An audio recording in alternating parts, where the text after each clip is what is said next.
Meeting's called to order for Construction Advisory and Appeals Board for February 10th, 2016.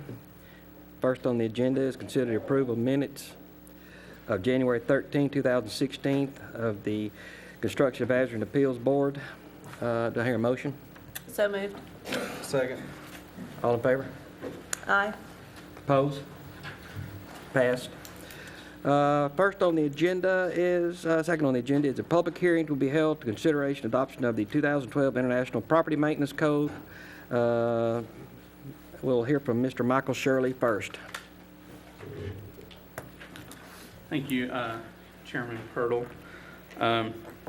As we discussed at last month's meeting, kind of introducing the 2012 International Property Maintenance Code, what we want to do today, and we've sent y'all a packet with some information trying to answer some of the questions that came up at last month's meeting when we kind of introduced it.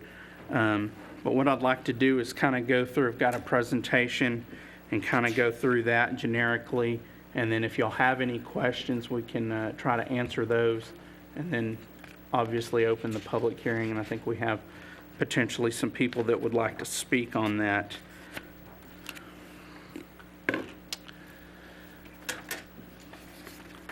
First thing I want to talk about is kind of why are we discussing a property maintenance code. As many of you may remember, over the last couple of years, we went through the comprehensive planning process that was very community engaged intensive. We had a lot of community input. We had several community meetings. And one of the key concepts that came out of that was how to address neighborhood issues. And under the neighborhood and livability portion, one of the recommendations was to provide and coordinate programs to prevent the deterioration of buildings, landscape, and parking areas. So that's directly out of the comprehensive plan. And that pretty much, that one statement sums up what I would say a huge majority of what the comments were, dealing with whether it be substandard properties or properties that are not quite to that point. How do we address those? What tools do we have? Yeah, I'll do it. Chapter 19 of the City Code is our buildings and structures section, deals with all of our construction-related codes. It addresses substandard and dangerous buildings, secured buildings, and then also multifamily housing. Under the substandard and dangerous building, that's where if a building has gotten to the certain point of being a public nuisance, that's where we have the ability to come in and take action, but only when it gets to that point. Prevention of that deterioration, which is property maintenance, is only addressed with multifamily complexes. And we have the multifamily ordinance that requires multifamily properties to be registered and gives us the authority to do annual inspections and do inspections based on complaints. So we've put an emphasis on the rental units and making sure that we have quality properties for the multifamily rental market. And we have some local standards that address the maintenance, but it doesn't address anything beyond that multifamily. Adoption of the property maintenance code would prevent that demolition by neglect, which is a term that we use a lot, primarily from the historic preservation mode, when you have structures where they just sit, and whether through weather, natural causes, lack of maintenance, they do get to the point to where they become a nuisance, they become substandard, they have structural issues where demolition really is the only answer. They're basically beyond repair, and so we have the tools to address it once it gets to that point, but not to prevent it from getting to that point. And so that's really the gap that the property maintenance code tries to bridge. And it would include not just single family and multifamily that we already have language, but it would be applicable to commercial properties as well. So it'd be any property that we could go out and require them to maintain it. One of the questions was, well, why do we need to adopt a model code? Why don't we just create our own code? And as I stated, as it relates to multifamily properties, we do have some very generic standards. But when you adopt a model code, you get clarity and consistency. It's better coordinated with other adopted ICC codes dealing with construction that we deal with. So it provides better framework that's easier to understand both on the administration side and also from the public standpoint. They know what's expected, and also the ICC's code adoption process goes through various levels of public input, and they have their own process of kind of vetting the requirements and standards. Sure. Of those codes listed, of the international building codes, what other ones has the city of Longview not adopted to date? Because I know that we've adopted a lot of those, but which ones have we not, besides the maintenance code? I don't have the list in front of me. There's a handful of them that we don't have adopted. Like there's a model zoning code. We have our own local zoning ordinance. There's some things that are not mandatory that we've not adopted. You know, Okay. The state legislature has basically adopted some of these for us, and then we have the ability to adopt the newer versions to give us the newer technologies. Okay, I just wondered. Thank you. Did I go too far? Oh. Okay. So as far as what the property maintenance code is, the different chapters in there, and as I stated last time, it's roughly, just to give it in context, it's roughly 40 pages. So, it's not your traditional code book that's several hundred. And it does have a lot of information in it. A lot of general requirements, talking about exterior of property, swimming pools, spas, and hot tubs, which we already have local ordinances that are very similar in dealing with that. So some of the property maintenance code is repetitive with some of our other local ordinances that we've adopted.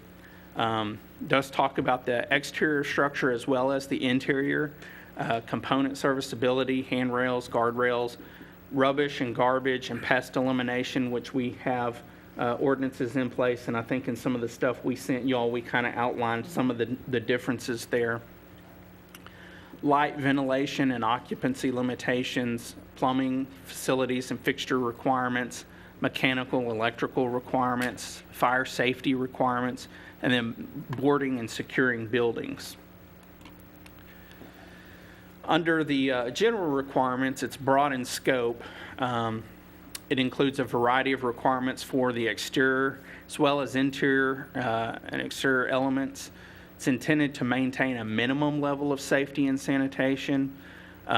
Specific criteria includes installation and maintenance of building components, maintenance on vacant structures and land, safety, sanitation, and appearance of interior and exterior structure in all exterior property areas, accessory structures, vehicle storage regulations, swimming pools, spas, and hot tubs.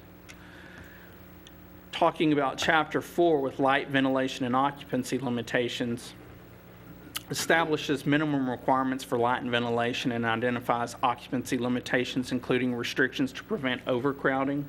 And there's some table in there that talks about area and bedrooms and so forth. Also provides for alternative arrangements for windows and other devices to comply with the requirements for light and ventilation, and prohibits certain room arrangements and occupancy uses. Chapter 5, Plumbing Systems and Fixtures, establishes minimum criteria for the installation, maintenance, and location of plumbing systems. Minimum criteria to verify that sanitary and clean conditions exist in occupied buildings, dependent upon certain basic plumbing principles, including providing potable water to a building, providing the basic fixtures to effectively utilize that water, and properly removing waste from the building. under the mechanical and electrical chapter, establishes minimum performance requirements for heating, electrical, and mechanical facilities, and to establish minimum standards for the safety of those facilities.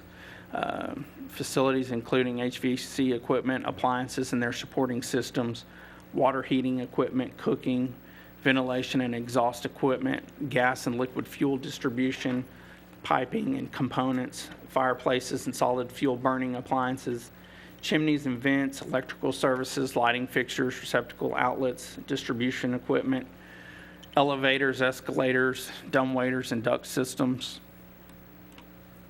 And then fire safety addresses fire hazards that arise as a result of a building's occupancy and provides minimum requirements for fire safety issues that are most likely to arise in older buildings. Specifically addresses means of egress in existing buildings, including path of travel, required egress widths, and means of egress doors and emergency escape. Establishes the minimum requirements for fire safety facilities and fire protection systems, as these are essential fire safety systems. And then under the appendix dealing with boarding standards, regulates boarding materials and specifications and regulates procedures for installation. And that would be in situations where buildings are vacant and they're not deteriorated or don't need to be torn down, but they want to secure them from the elements or from being open to people being able to get into them. It has a standard of how they board it up, because as we know, there's times that a boarded up building can have a negative impact. If done right, it doesn't have a negative impact. And so this would regulate those standards. And so that was just a very general presentation. As I stated before, we had sent out a lot of information to you. I think you've had an opportunity to look through the code, and we had some very specific information that we provided as far as comparing to our existing city code. So I'll be happy to answer any questions that you may have. How many current properties do we have in the city that would fall into this area that's not captured by the code we already have? I don't know that I can answer that question.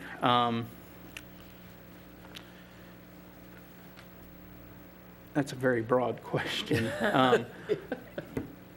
Well, I mean, how many houses or buildings is this going to affect? Potentially all of them. I mean, it would be applicable to the whole city.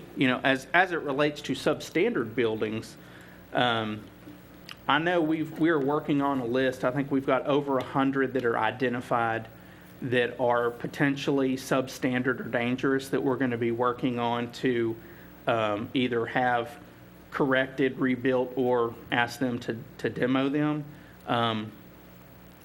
That's somewhat impacted by this ordinance. We have a current city ordinance that deals with that. What this would do would prevent it from getting to that point unless it's, by fire or natural causes. So, when you drive around town and you see houses that are missing features, maybe they've got a window boarded up, or maybe they don't have the underpinning, or maybe they've got some holes in their siding, or some neglect. Maybe their soffits are rotted, or they have some roofing issues, but it's not structural, but it's definitely detrimental to the structure, to the long-term integrity of the structure, and to the neighborhood. And that's what we have to remember. This isn't just a mechanism on that property owner. It's how it impacts, how that house or that property impacts the rest of the neighborhood. This is a mechanism to help revitalize neighborhoods and not have that broken window effect of once it starts, it's a domino effect. More comments? Okay. All right, at this time, we'd like to open the floor up for public comments.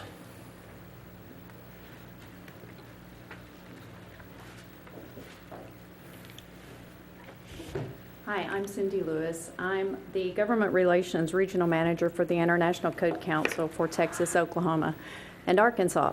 And I can speak to Ann's question about the I codes, as we call the international codes. They're adopted in all 50 states. They're adopted at most federal agencies.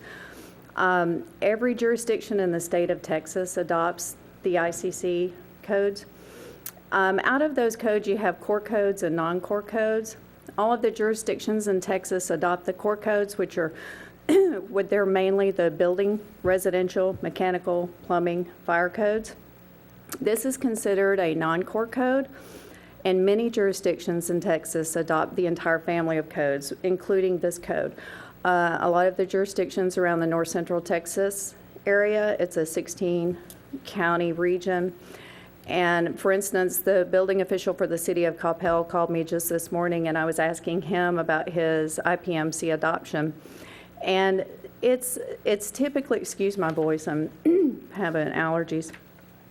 It's typically heavily amended by the jurisdictions to tailor whatever needs your jurisdiction requires. The IPMC is and Michael did a very good presentation of an overview of it. And he's right, it's a small code. This is it. It's tiny. And a lot of this is the index and definitions. But it does correlate with the other codes. So it will reference the electrical code, the plumbing code, the mechanical code, the fire code. So it's a very useful tool in those jurisdictions that are trying to eliminate neighborhood blight. If you have issues with hoarders, some jurisdictions have a heavy renter population based on students, if they have maybe a college, community college nearby. Or it could just be low-income rental properties. But it's another tool for a jurisdiction to help eliminate those problems and keep those substandard properties up to code.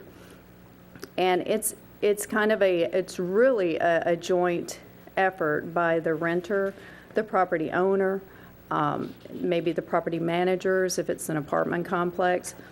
Some cities have, and there is an ICC certification for inspectors that they can go through. It's a quick certification, but it gives the jurisdiction the tools to have those inspectors go out and remedy the nuisances and dangerous and hazardous situations that can occur with rental properties, whether it's broken steps, broken guardrails, egress issues, which can become life safety issues, making sure there are smoke detectors, smoke alarms, sprinklers, if you have sprinklered rental properties, anything from windows being painted shut, which would prevent egress in an emergency situation, those types of things. So it's another tool for your city staff, and a lot of jurisdictions find it very helpful. Thank you. Any questions? Yes. Can I ask you a question? Sure. You said that in most jurisdictions, it's heavily amended. Yes. How have you seen that effectively done? Well, for instance, in the adoption language it comes in the code, it gives the city the leeway and the leverage to say how tall they want their grass to be. Some might see it as overreaching because it is very thorough in many instances. So for instance, if you don't have an issue with a certain item in the code, you can delete it. That's what most jurisdictions do. If they already have maybe a zoning or another city standard that's addressing some issues that you know of, they may want to take that language and put it into this code or amend it just to fit your jurisdiction. Nothing major, except that it's just a tool and it may have too much information or not enough in some sections.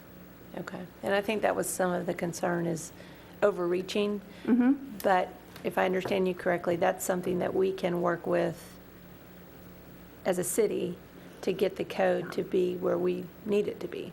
Absolutely. In fact, next week I'm going to Arkansas, to Jonesboro, to a little small town, because they're going to adopt the property maintenance code, and their property owners are most concerned that it's an overreach. They feel like since it's international, they think we're foreigners coming in. Well, the international codes they're developed in the United States by United States governmental jurisdictions. Just like Longview, they will have only governmental entities can vote at the code hearing. So it's jurisdictions and the building and fire officials and inspectors that are on the front lines that put these codes in place. And my talking points, for instance, for Arkansas, for instance, the right of entry. The code official is authorized to enter a structure or premises for the purpose of an inspection only, and only when granted entry by the following: either the owner, the person who legally occupies the premises, or an owner who's properly obtained permission from the occupant. So it's not like they can just go in and take over and say, okay, we want you to do this, you have to do that, and you're going to have to pay for this.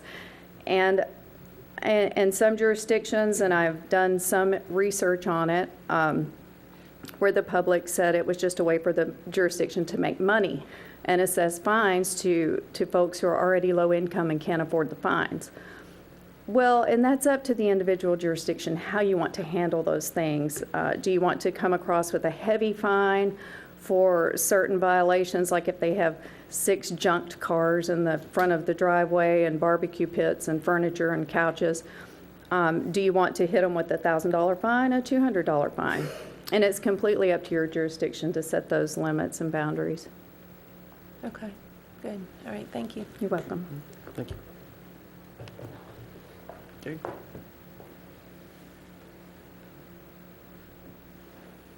Okay, any questions from the board? Any questions from, I got questions. do I You know? know I've got questions. Go ahead. All right, Michael, I guess this would probably be for you. What circumstances would allow for code compliance to be evaluated? Like let's just assume that these have been passed. What circumstances is it? Aesthetic, I mean, I guess what I'm getting at is it just when the in interior portions, is that just when people move, you go through, you do an evaluation of the property? Obviously, external issues speak to themselves. You have the 6 cars in the barbecue pits, that's obvious. And as she stated, and as the packet that we sent out to y'all, we have a lot of the stuff that's addressed in here dealing with property. We have local amendments already, if you will, Right. dealing with the tall grass, the junk vehicles, Right. all of that kind of stuff. But that's not as- for single family. So that's No, only for multi. that's for. Okay, we do have that. Yes, Okay. we have that. Everything dealing with the property, Right. we currently have, where we can look at if there's junk and litter, rodent harborage, junked vehicles, tall grass and weed. We have ordinances that deal with that currently. The only thing we don't have is as it deals with maintenance of the structure. We only have that for multifamily. Now, as far as how we would enforce it, the only time we would come into a property is if we had a complaint and we were invited in. If it was so egregious, we may have to get a court order. If it was something where it was just, really bad, no flooring or something like that. But we generally don't do residential COs every time somebody moves out. We do for commercial. Sure. We're out there anytime there's a name change or a new owner.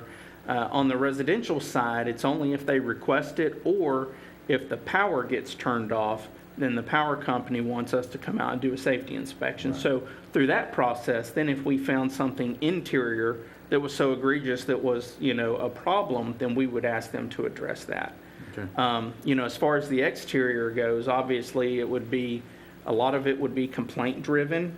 One of the things that we're doing through our problem property team is addressing areas on a targeted area basis, doing neighborhood sweeps. Mm-hmm. And that would be another way to address it, because that's just one tool that we don't have right now. We can go out and address junk vehicles, tall grass, junk and litter.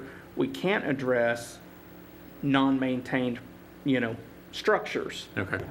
This would just give us that tool. Now, to kind of talk the next step, okay, so what if you find a property that's in non-compliance? What's the process? Are you going to fine them? What if it's low income? What's the process there? Well, the hope is that, one of the things we're trying to do is clean up neighborhoods, not fine people. That's not the goal. It's compliance driven. The fines are set by a municipal court. If we had somebody that just refused to comply, we would make the determination if we needed to go to that step. We do have opportunities through various grant programs, our South Longview Incentive Program. A portion of that is for new owner-occupied structures, but there's a portion of it that's funded through community development block grants, where they can apply for renovation grants and get some incremental tax money back based on the increase in value. So there's a program there that would help them. There's critical home repair grants that are out there that if we found somebody that just had a critical issue, you know, we're going to be looking for programs to help people. Also looking for volunteers. One of the things that we're also doing with our code sweeps is when we find properties where the people are not able to take care of it, you know, they're physically, financially not able to clean up the property or, you know, repair the property, then we're going to be looking to help find partnerships for them, because we don't want to take somebody to court. We don't want to assess a fine on somebody that doesn't have the means to correct the issue. That doesn't do any good. So we'd be looking to help find community partners that could come in and help them, whether it's through other nonprofits or what have you. Okay. So, Michael, could you explain to us if we decide to adopt this, and do we? I'm assuming we adopt it as the code, in its entirety. But if there's issues, do we then go before the public? Do we have public hearings? Do we talk about certain sections that maybe don't apply? How does that work? How do we go to the next step? Well, I think that's what today is for, is a public hearing for that, to get input. You know, looking through it, to me, from my standpoint, I think the basic requirements as it deals with the properties, you know, I think are pretty standard generic. I don't know that they need a lot of local amendment. Now, the things that we already have city codes dealing with, the substandard and dangerous buildings, the pools and spas and things like that, yes, we'll tweak those if what's in the IPMC is better worded, then that's what we'll go with. And probably what we'll do is look at adopting the model code and then going back and amending our local ordinances for that area of concern to reference back to the IPMC, because as we sent out to y'all with that breakdown, a lot of times the IPMC is clearer and gives better understanding as it details that issue. Okay.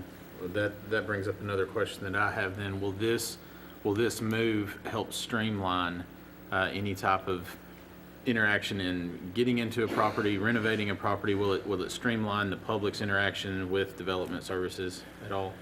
Is that even a goal or a consideration? Absolutely, and that's one of the things that we've been trying to do is, you know, we have so many codes within our code of ordinances, and they're all, you know, obviously needed, or we wouldn't have adopted them.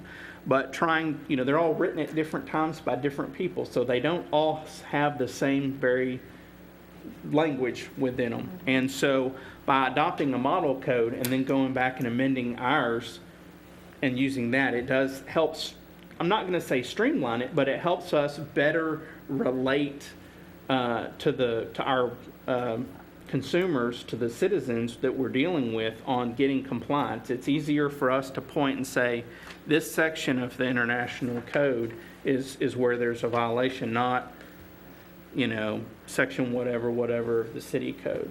Okay.